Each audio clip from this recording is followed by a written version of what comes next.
Sijā Ogres namsaimnieks veicis visu Ogres daudzdzīvokļu dzīvojamo māju apsakošanu, un iedzīvotājiem tagad pieejama detalizēta informācija par ēku tehnisko stāvokli.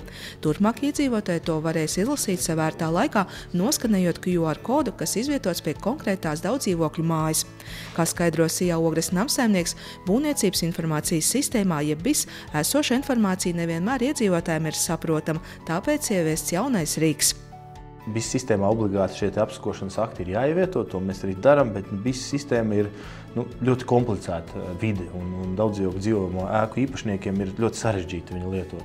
Un tāpēc mēs izveidojām tādu nosacītu, sauksim to par īsceļu, kurā mēs ar nolasot QR kodu varam tātad šo kopsavilkumu par ēkas tehnisko stāvokli iegūt jau uzreiz. Šī diskrētā daļa, kas attiecas tikai uz dzīvokļu īpašnieku kopību, tā būs pieejama tikai pašiem dzīvokļu īpašniekiem.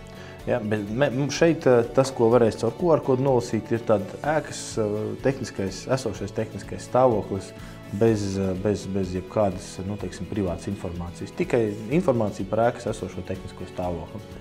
Un tad tas, ko dzīvokļu īpašnieks var darīt, viņš var sakot līdz savam esošajam ēkas tehniskajam stāvoklim. Savukārt, ja apsakošana vizuālā tiek veikta atkārtot, tad viņš redz to dinamiku, vai konkrētais mezgls uzlabojas, vai pasliktinās, vai kā savādāk.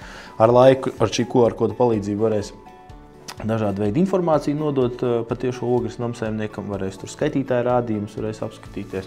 Protams, tur būs tāda, mēs paplašināsim šo tehniskās informācijas piekļuvi vai pieejamību dzīvokļu īpašniekiem.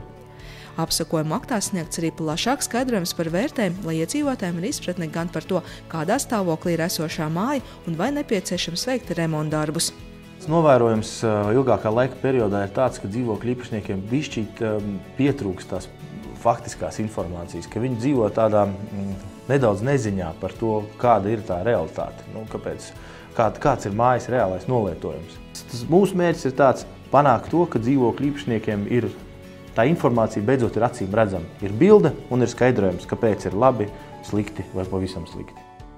Ar 2025. gada 1. janvāri spēkā stājas arī stingrākas ēku tehniskās apsakošanas prasības. Kad daudz detalizētāk, daudz smalkāk ir jāvērtē katrs mezgls, tad tur ir ļoti detalizētas prasības vizuālai novērtējumam, kāds būtu nepieciešams priekš ēkas norobežojošām konstrukcijām, kāds priekš iekšējiem inženiertīkliem ir nepieciešams, priekš jumta seguma, priekš pagraba, priekš cokolstāva. Ir daudz plašāks šis tvērums, kā vizuāli ir jānovērtē ēka. Un tur ir vairāk līmeņi. Katram šim mezglam ir vairāk līmeņi, vairs nav tā kā līdz šim.